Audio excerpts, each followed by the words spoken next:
사람들은 여러 가지 목적으로 명상을 합니다.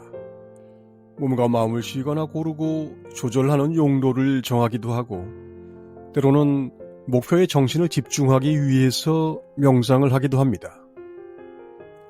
영성 수련에서 명상이라는 도구는 어쩌면 필요 충분 조건일 정도로 모든 깨달음 전통이 기본적인 모듈로 명상을 이야기합니다. 명상이 없는 전통은 아예 없는 것처럼 보입니다.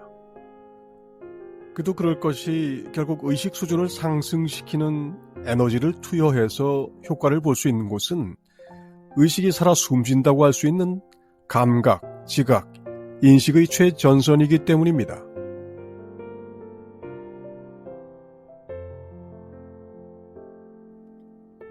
사람이 보고 듣고 느끼고 하는 5가지 감각과 그 감각을 인식으로 치환하는 생각의 영역에서 의식의 작용을 발견하지 못한다면 그 어디에서 의식을 찾을 수 있을까요? 당연하게도 그럴 수 있는 곳이 없습니다. 나머지는 모두 내 머릿속에서 일어나는 비량, 즉 추리, 상상에 해당하는 추상적 관념의 여러 가지 작용 유형일 뿐입니다. 그래서 명상은 누가 뭐라고 하든 깨달음 공부에서는 가장 앞에 있고 가장 중요하고 가장 자주 마주치는 주제이자 도구이고 절대로 피할 수 없는 영성 수련의 길이라고 할 수 있죠.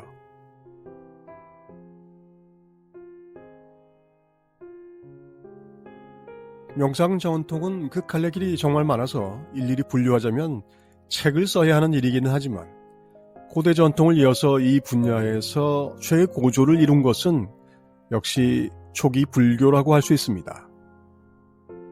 물론 불교뿐만이 아니라 요가로 표현되는 인도적 전통의 명상은 다른 문화권과 많은 차이가 날 정도로 명상의 기법과 도구에 대해 참으로 다양한 접근 방법과 결과를 보여줍니다.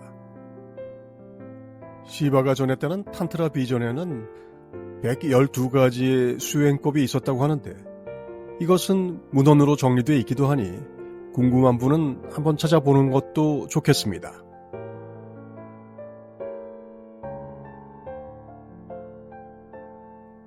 그 중에서 오늘은 불교의 통찰 명상, 이른바 위파사나라고 부르는 명상법을 요약해 보려고 합니다. 위파사나를 어떻게 하느냐가 아니라 위파사나의 본질이 뭔지를 보자는 겁니다. 흔히 알기로 명상에는 위파사나와 사마디가 있고 위파사나는 관찰이고 사마디는 고요에 집중해 머무는 것이라고 전해집니다. 큰 범위에서 틀린 이야기는 아닙니다. 이 두 가지 접근은 선후가 달라지기도 하고 섞이기도 하며 서로 필요한 것이기도 해서 큰 틀로 보면 불교 수행에서는 늘 같이 다니는 것이라고 할 수 있습니다.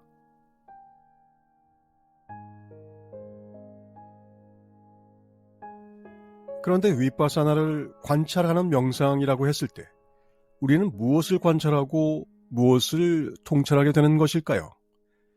이미 위파사나에 익숙한 사람의 경우에도 이것을 놓치는 수가 있습니다. 위파사나의 대상이 일어나는 모든 현상이라고 했을 때 그 현상은 역시 우리의 마음 작용인 것이고 그래서 실제로 우리가 보는 현상이라는 것은 모두 내 마음일 뿐입니다.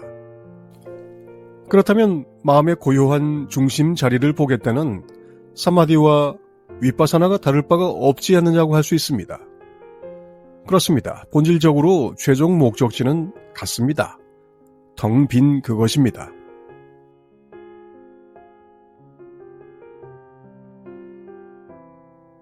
통찰 수행에 해당하는 위파사나는 사실 일반적인 요가 명상이 아닙니다. 그것은 분명한 정견을 가지고 그 정견에 해당하는 현상을 관찰하는 것이라서 명상이 아니라 사색처럼 보입니다. 다만 머릿속으로 생각을 하는 사색이 아니라 요가 명상의 방법으로 관찰, 즉 관상을 하는 것이죠. 그래서 명상이지만 정견이 빠져버리면 그것은 엉뚱한 유사 통찰 명상이 됩니다. 그래서 전통들이 조금씩 다르기는 하지만 모두 종합해보면 위파사나, 통찰 명상은 사마디 명상이 어느 정도 수준에 이르고 정견이 완비된 상태에서 이행할 수 있는 것입니다.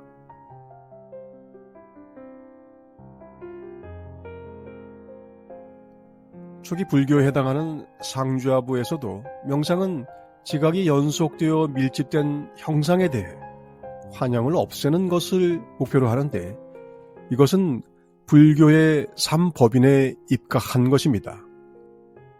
즉 재행무상, 사물과 현상이 계속 변하는 실체가 없다는 것을 보라는 것이고, 재법무화, 독립된 실체라고 할 수 있는 것이 없다는 것을 명상을 통해서 관찰하라는 것입니다.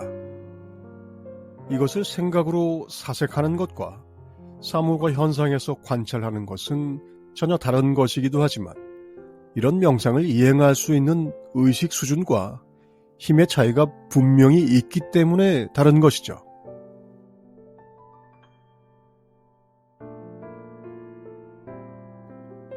전통적인 명상을 종합해보면 명상 수행은 꽤 많은 수준을 거쳐 단계를 높여가는 과정이기도 합니다. 기초적인 신념의 수용에서 시작해 몸과 마음에서의 관찰로 넓혀나가게 됩니다. 그리고 지각작용, 감정관찰, 자아감각 등의 과정을 거치면서 일정 수준 이상으로 이런 마음작용들에 휘둘리지 않게 됐을 때 드디어 통찰 수행에 들어설 수 있는 것입니다. 연기적 각성, 사실상의 통찰 수행이란 이처럼 꽤 많은 낮은 차원의 정신적, 정서적 조절이 가능한 수준에서 시도할 수 있는 매우 강력한 명상이라고 할 수 있습니다.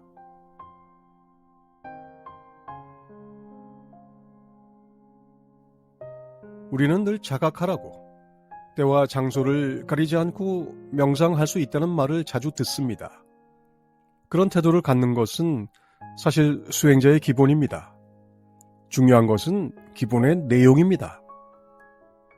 전체적인 명상의 상태와 단계를 이해하면 필요한 자각과 명상을 적절하게 구사할 수 있게 됩니다.